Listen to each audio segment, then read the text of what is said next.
Graf bagi fungsi kuadratik f(x) sama dengan 3 darab dengan 2h tolak x tolak 1 square. Okey. Uh, dengan keadaan h ialah pemalar, mempunyai titik maksimum 1h tolak 10. Nyatakan nilai h. Okey. So, di sini dia punya maksimum. Okey. So, ini kita ialah persamaan kuadratik. So, untuk persamaan kuadratik, okey, kalau dia beritahu kita bahawa dia ada uh, um, dia ada titik maksimum, titik minimum untuk tingkatan 4. Cara yang kita buat ialah kita buat penyempurnaan kuasa 2, computing the square. Okey. So, untuk yang ini dia akan jadi 6h tolak 3 x tolak 1 square. Kita tulis termula negatif 3 x tolak 1 square. A ialah negatif 3, kecil daripada kosong. Bentuk macam ni, dia ada titik maksimum. So, dia simetri di mana? Simetri di x tolak 1 sama dengan kosong, iaitu apabila x sama dengan 1. Okey, tambah 6h.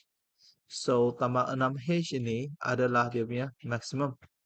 So, negatif, bukan, 6h itu ialah dia punya maximum point.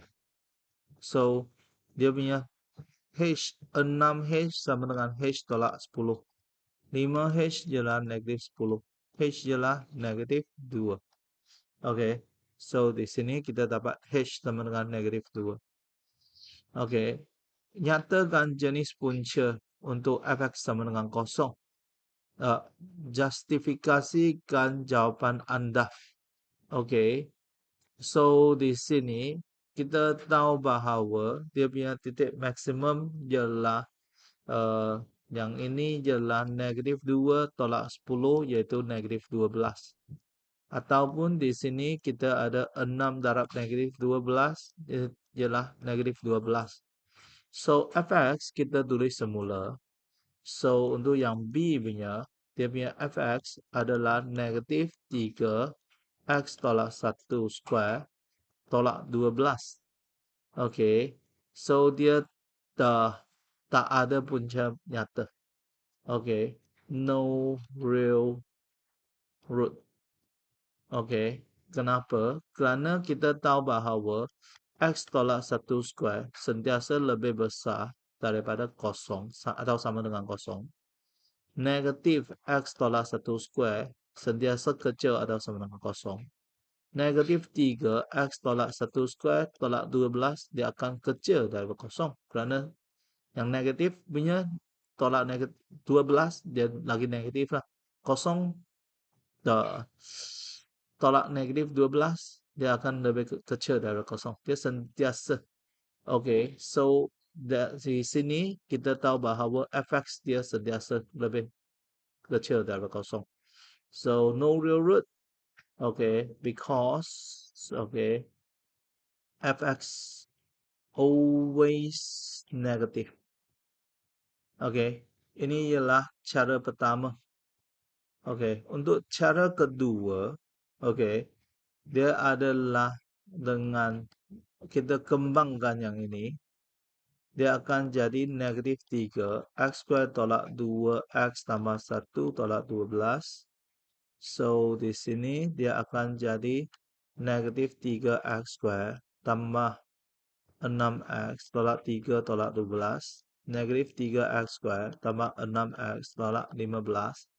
So, A dia negatif 3, B dia 3, C dia negatif 15.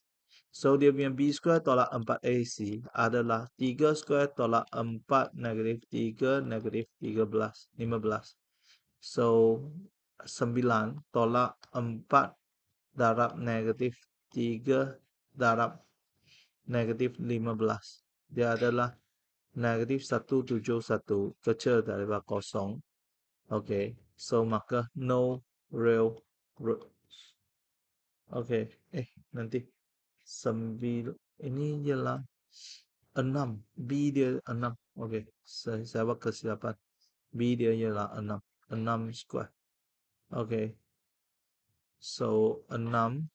So 6 square, uh, 36 lah.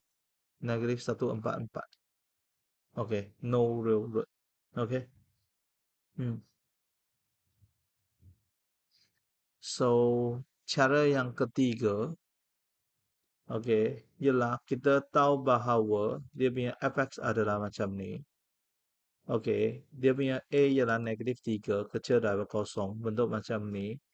Lepas itu dia punya titik maksimum ialah 1 negatif 12. Oke, maka dia no real root. Oke, kita lukiskan dia punya graph. Oke, no real root di sini. Oke. So ini ialah negatif 15 apabila X ialah kosong. Oke. Dia always negatif.